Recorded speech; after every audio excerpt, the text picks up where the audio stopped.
राधे राधे, जय श्री कृष्ण। अब मैं आप लोगों को जो चंद्र ग्रहण होने वाला है मेष राशि पर, उसका राशियों पर क्या प्रभाव होगा वो थोड़ा सा मैं आपको डिस्क्राइब करूंगी। यद्यपि ये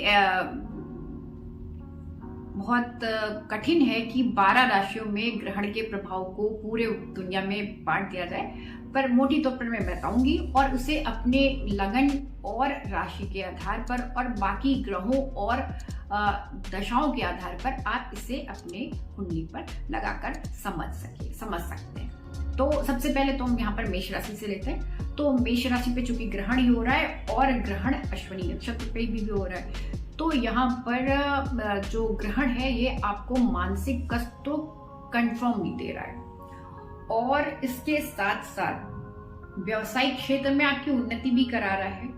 अगर आपका विवाह नहीं हुआ है तो वैवाहिक संबंध भी बनाते हुए ये ग्रहण दिखा रहा है।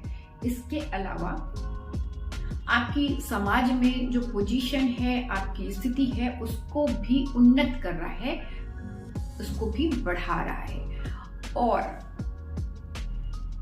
साथ ही साथ बहुत सारे मानसिक तनाव को भी दिखाता है। तो तनाव की आवश्यकता नहीं है। अगर आपको तनाव बढ़े तो ऐसी स्थिति में शांत रहें, मंदिर जाएं पास में कहीं पे और ध्यान करें और अपने कार्य पर जितना हो सके अपने कार्य की तरफ फोकस्ड रहें। अब मैं आती हूँ वृषभ राशि पर। वृषभ राशि के लिए ये जो ग्रहण है ये अच्छा समय है। व्यवसायिक दृष्टि से तो बहुत ही अच्छा समय है, पर व्यय बढ़ सकता है। इसके अलावा आपके वैवाहिक संबंध में प्रॉब्लम आ सकती है, परेशानी आ सकती है, या फिर प्रेम संबंध है तो उसमें ब्रेकअप आने की संभावना है। कोर्ट कचहरी भी हो सकती है, पर आपके लिए नुकसान नहीं होगा। अब आती हूं मैं मिथुन राशि पर।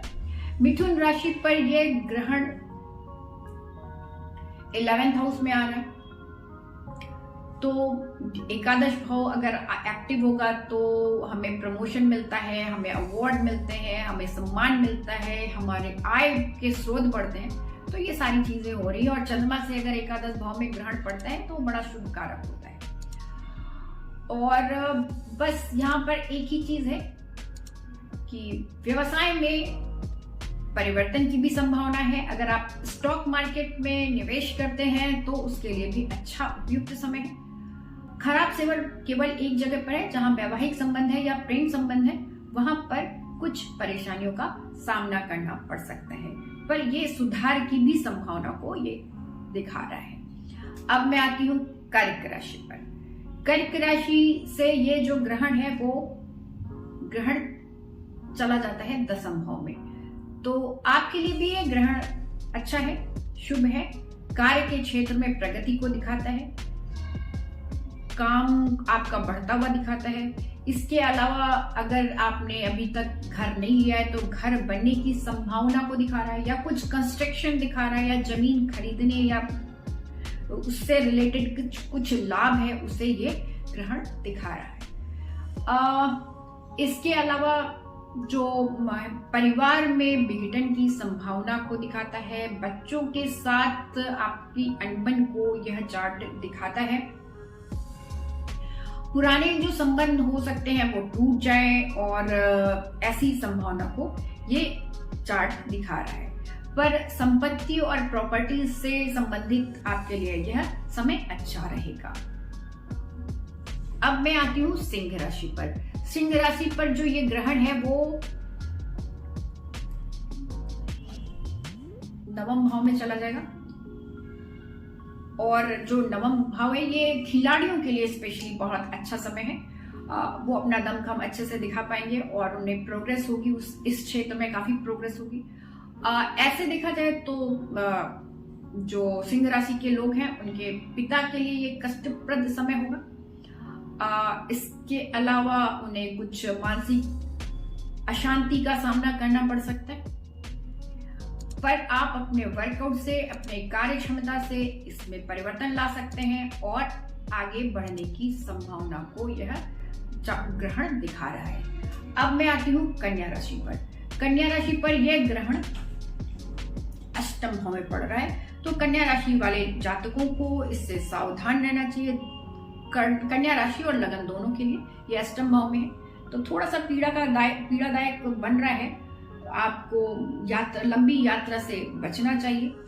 कुछ पैतृक संपत्ति की संभावना को भी यह चार्ट दिखा रहा है, और वैवाहिक विवाहोत्तर जो संबंध होते हैं उसको भी ये दिखा रहा है। तो थोड़ा सा कृपया सावधान रहें, ऐसे किसी भी कार्य की तरफ ना जाएं जो आपके मान सम्मान के लिए घातक हो।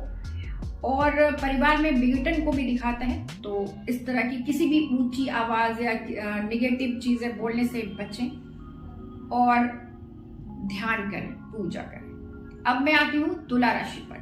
तुला राशि के लिए जो ग्रहण है वो सप्तम भाव पे पड़ रहा है, तो सप्तम भाव विवाह का भाव होता है, तो डेफिनेटली यहाँ पर व्यवसाय से रिलेटेड समस्याएं आ सकती हैं, विवाह से रिलेटेड समस्याएं आ सकती हैं। जो आपका जीवन साथी है उसके और आपके बीच में कड़वाहट आ सकती है। धन के लिए लेकिन ये अच्छा समय होगा, और अगर आप धन से रिलेटेड कुछ जैसे कहीं जोड़ा रखा है आपने या कहीं पे इन्वेस्ट किया हुआ है तो वो आपको लाभ दे सकता है।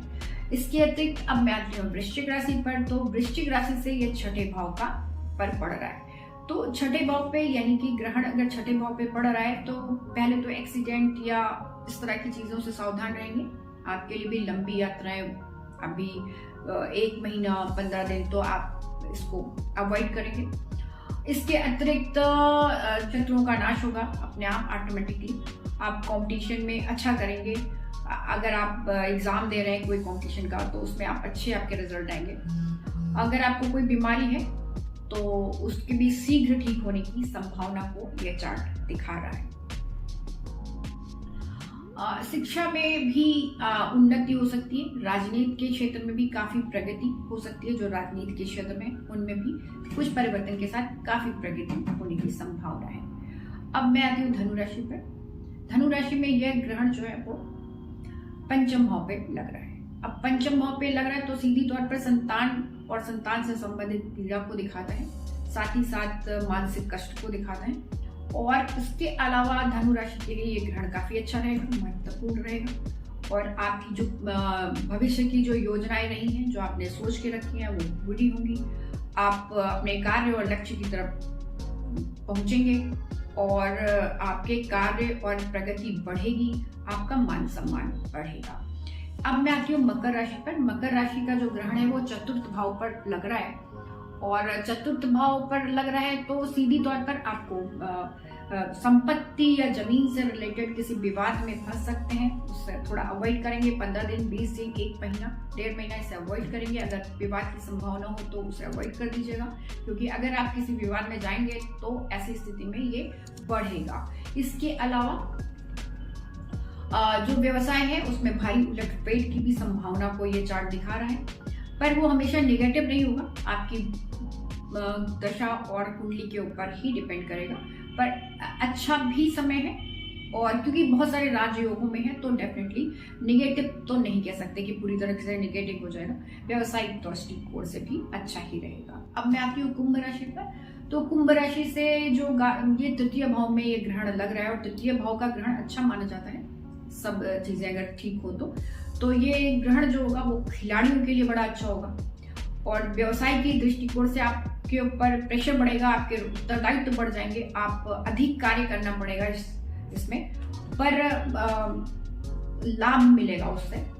और अगर बीमारियां हैं तो वो बीमारियों को क्रॉस करने की क्षमता बढ़ेगी। आपकी जो बॉडी की जो पावर है वो इम्प्रूव हो जाएगी।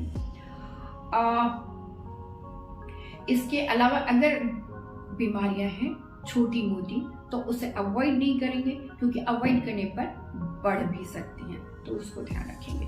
इसके अलावा अब मैं आती हूँ मीन राशि पर। मीन राशि के लिए जो ग्रहण है ये ग्रहण द्वितीय भाव में लग रहा है। तो द्वितीय भाव में ग्रहण लग रहा है तो कुछ नई बीमारियों के संकेत देता है, परिवार में विघटन को दिखाता है, पैतृक संपत्ति मिलने की संभावना को दिखाता है। पैतृक संपत्ति मिलने का मतलब सीधी तौर पर माता पिता से मिला हुआ धन, और धन संपत्ति तभी मिलती है जब उसमें से कोई कोलैप्स कर जाए। तो मानसिक कष्ट भी दिखाता है। बच्चों से संबंधित समस्याएं हो सकती हैं।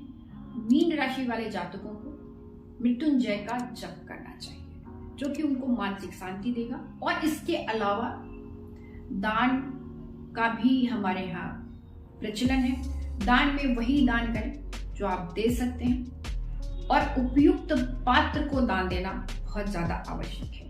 ये नहीं है कि किसी को भी आप जाके दान कर देते हैं। जो नीडी है उसे आप अगर दान करते हैं, अब क्या दान करना चाहिए?